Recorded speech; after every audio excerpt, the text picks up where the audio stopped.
the hierarchy of business.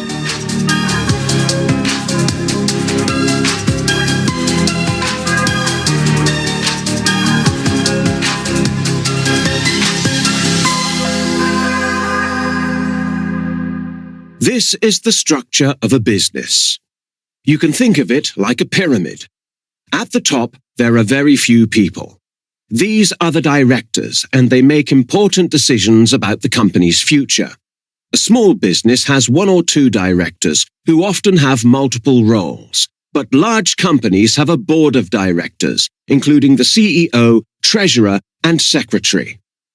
Below the directors in the hierarchy of business are the senior managers.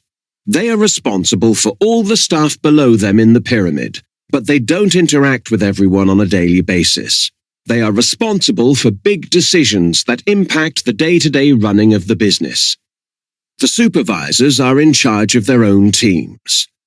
They give their team members work to do and make sure they complete it in an efficient way. Supervisors also organize the working hours and annual leave of their team.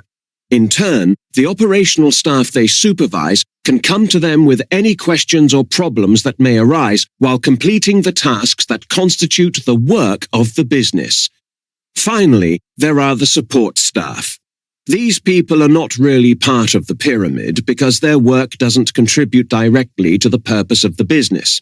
However, they perform essential tasks, and most businesses would fail without their support staff. They include accountants, cleaners, maintenance staff, and HR.